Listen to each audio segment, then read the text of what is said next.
পদত্যাগ চাই, পদত্যাগ চাই, গৃহিণীদের পদত্যাগ চাই। আসলে কি কথা সত্যি? তো শুরু করা যাক। হ্যালো, আসসালামু আলাইকুম। সবাই কেমন আছেন?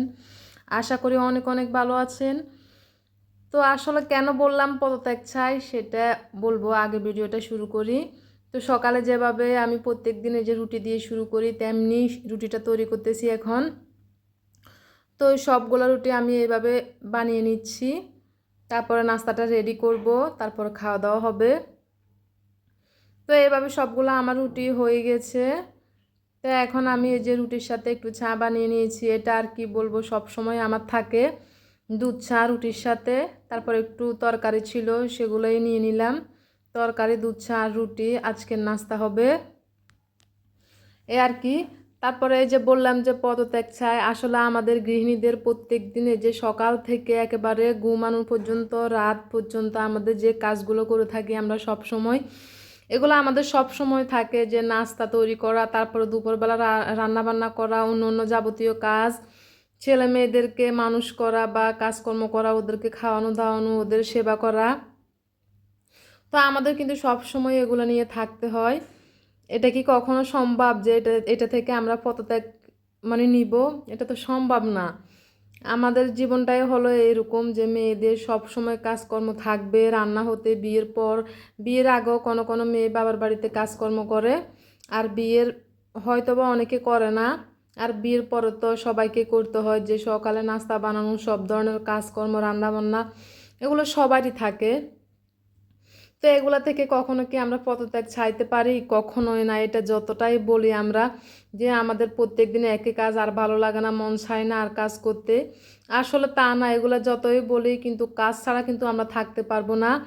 দেখেন, একটা দিন যদি বসে থাকি, সেদিন কিন্তু আসলে সব কাজ যদি পড়ে থাকে, ভালো লাগবে না। টোটালি সব এলোমেলো। কাজ করলে কিন্তু আসলে শান্তি, যে সব কিছু রান্না বান্না কাজকর্ম সব কিছু পরিষ্কার করলে কিন্তু দেখতে ভালো দেখা যায়, মনটাও কিন্তু ফ্রেশ থাকে, ভালো লাগে। তো এই জন্য আমাদের সব সময় এগুলো থাকবে। তো কাজ নিয়ে আমরা যতই বলি ভালো লাগতেছে না আজকে, সব সময় একই কাজ, সকাল থেকে শুরু রাত পর্যন্ত কাজ, এগুলো থাকবে আমাদের সংসার জীবনের প্রতিটা মেয়েদের। এটা জীবনে থাকবে এ ধরনের কাজকর্ম, এটা ছাড়া আসলে ভালো লাগবে না। তো যাই হোক, অনেক কথা বলে ফেললাম। আমি আমার সকাল থেকে যা যা কাজকর্ম সব কিছু শেষ করলাম। এখন সব কিছু সুন্দরভাবে সাজিয়ে রাখলাম কিচেন র্যাকের মধ্যে। তো এটা আমার সব সময় আমি যে কাজটা করি, এইগুলো সব কিছু ধুয়ে সুন্দর করে এখানে বাঁচ করে রেখে দিই। যে যে জায়গায় রাখতে হবে সব কিছু ওইখানে গুছিয়ে রাখলাম।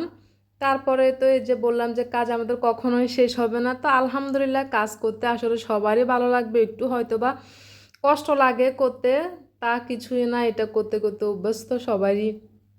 তো এখন দুপুরবেলায় যে রান্নার জন্য এখানে ভাত বসিয়ে দিয়েছি, আর এখানে হচ্ছে মশারি ডাল রান্না করব আজকে। তো আমি যতটাই বলি, আমি অতটা ভালো মন্দ রান্না করতে পারি না ভাই। মধ্যস্থ ফ্যামিলি আমরা, যাই পারি, যেদিন যাই পারি ওটুকুই রান্না করতে। এখানে কিছু সবজি নিয়ে নিয়েছি, আলু, পেঁপে, বেগুন, এগুলো আমি আজকে ভাজি করব এই সবজিগুলো।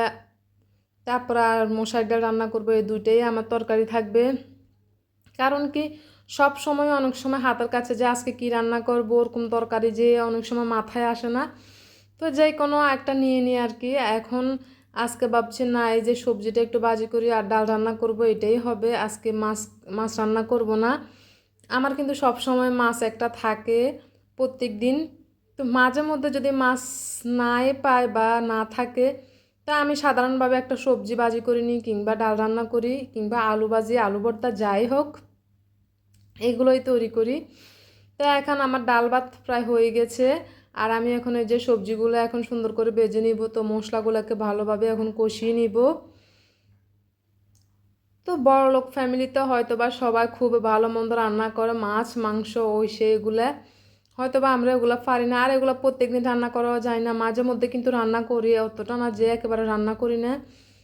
মাংস তো মাঝে মধ্যে হয়, এটা সবারই। কিন্তু অনেকে আছে যাদের অনেক বড়লোক, অনেক টাকা পয়সা, তারা প্রত্যেক দিনে প্রায় মাছ মাংস এগুলো সব সময় থাকে। তা আমরা এটা নিয়ে কিন্তু অনেক খুশি থাকি, আমাদের এটাই অনেক ভালো লাগে। সামান্য কিছু যদি দুইটা পদ রান্না করি, খাওয়া দাওয়া বাস, এতে অনেক শান্তি, অনেক সুখ। আর কাজের মধ্যে তো সবারই দিন যাবে, এটা সবাই এই যে সবাই বলেন যে ব্যস্ত থাকি, সকাল থেকে কাজকর্ম শুরু হয়ে যায় আমাদের, অনেক কাজ করতে হয়, এগুলো সবারই থাকবে এরকমভাবে। তো আমার তরকারি হয়ে গেছে, দুপুরবেলা রান্নাবান্না কমপ্লিট করলাম। তারপরে এই যে ক্যাবিনেটটা আমি নিলাম, আসলে নিলাম বলতে কি গ্লাসের উপরে কাজ করা। তো এটা কি আমার নেওয়া উচিত ছিল না কি, এগুলোর ভিতরে এখন দেখলাম ময়লা বসে, তখন কিন্তু এতটা ভাবিনি যে এগুলোর ভিতর ময়লা বসবে, অতটা মাথায় আসেনি। এখন এমনি খুবই ভালো লাগছে আমার ক্যাবিনেটটা, যে গ্লাসের উপর কাজটা অনেক ভালো লাগে। এখন অনেক ময়লা বসছে, পরিষ্কার করতে হয়, ধুলাবালি বসে এই যে কাজগুলোর উপর। যাক, তাও একটু মোছামাছা করলো, সমস্যা না, ওটা করতে হবে। কিন্তু এই ক্যাবিনেটটা এই যে গ্লাসের উপর কাজটা কিন্তু দেখতে আমার খুবই ভালো লাগে, অনেক অনেক সুন্দর লাগে, এই জন্য নিলাম। তো ছেলে আমার কি করছে, একটা টুপি আর একটা তবজি নিয়ে হাঁটতেছে, ও খুবই খুশি টুপি আর মসজিদি তারপরে এই যে তবজি দিয়ে। তো আর এখানে হচ্ছে আমার একটা জুতার র্যাক রাখা, প্লাস্টিকের আরএফএল জুতার র্যাক। তো এটার ভিতর আমার কিন্তু সব কিছুই জুতা, সবার জুতা রাখা হয়। তো একটু মুছে নিলাম উপরে, আর জুতাগুলো এখন দেখাবো আপনাদের, এই যে কীভাবে সাজিয়ে রাখলাম আমার সবগুলো জুতা, সবার ছেলেদের, আমার, তারপর আমার হাজব্যান্ডের যে সবগুলো জুতা রাখলাম।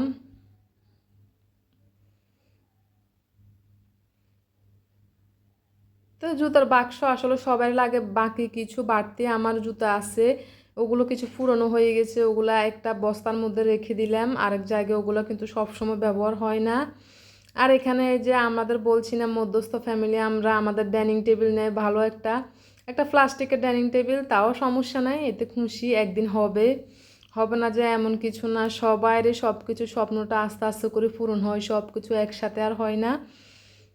তো ডাইনিং টেবিল একদিন হবে। এখন যেটা আছে ওটা হচ্ছে আরএফএলের প্লাস্টিকের, আর কয়টা চেয়ার আছে। তো এগুলো একটু মোছামাছা করলাম, কারণ ধুলাবালি সব জায়গায় পড়ে, আর আমার বাসায় কিন্তু খুবই ধুলা আসে। তারপর আমি এই যে বেসিংটা এখন পরিষ্কার করব, বেসিংয়ে কিছু ময়লা হয়েছে, 2-3 দিন পর পর কিন্তু বেসিংটাতে অনেক ময়লা হয়ে যায়। আর আমার ছোট ছোট ছেলেরা এখানে হাত ধোয়, বিভিন্ন ধরনের ময়লা জিনিসপত্র ধোয়, ওদেরকে আর কি বলবো, বলা যায় না, অনেক ময়লা করে সব জায়গায়। আমার কিন্তু বেশি কাজ করতে হয়, ছোট বাচ্চা থাকলে কিন্তু সবারই একটু ময়লা অপরিষ্কার সবারই থাকে, আর এগুলো গোছগাছ করতে একেবারে হতাশা হয়ে পড়ি। এই জন্য বলতেছি আমাদের গৃহিণীদের কখনো কি পদত্যাগ হবে, আসলে পদত্যাগের কথা কি বলবো, এটা কখনোই হবে না পদত্যাগ, ওইটাই থাকবে। তো যাই হোক, এই যে এটা সুন্দর করে আমি বেচিংটা পরিষ্কার করে নিলাম। আর এখানে এই যে যে বারিন্দায় গাছ লাগানো হয়, আসলে ওই বারিন্দায় এতটাই ময়লা হয়, বৃষ্টি এখন কিন্তু অনেক বাতাস ছিল, তারপর অনেক পরিমাণ বৃষ্টি হয়েছিল, সব এই যে মাটি থেকে আমার বারিন্দার কি যে অবস্থা হয়েছে, অনেক অনেক ময়লা ধুলাবালি বসে বৃষ্টির মধ্যে যে কি অবস্থা হয়েছে। আর এটা এখন পরিষ্কার করব। গাছগুলো তো আমার অতটা বড় হইতেছে না, কিন্তু লাগালাম, যাই হোক দেখি না কী করা হয়, গাছগুলো যদি ভালোভাবে হয় আর কি। এখন এই যে ময়লাগুলো কিন্তু আমার প্রায় পরিষ্কার করতে হয়, যে বারিন্দায় গাছ লাগানো হয় ওই বারিন্দায় কিন্তু ময়লাটা বেশি হয়, কারণ মাটির জিনিস যদি থাকে টবের মধ্যে, ওগুলা থেকে ময়লা পড়ে বৃষ্টির সাথে, ধুলা তারপরে বাতাসের সাথে। তো এখন আমি সুন্দর করে এই যে বারিন্দাটা পানি দিয়ে ভালোভাবে ধুইতেছি, কারণ এখানে মোছা যাবে না, অনেক ধুলাবালি পড়ছে, অনেক ময়লা পড়ছে, এই জন্য আমি আর মুছতেছি না, ভাবছি একটু পানি দিয়ে সুন্দর করে পরিষ্কার করে নিয়ে।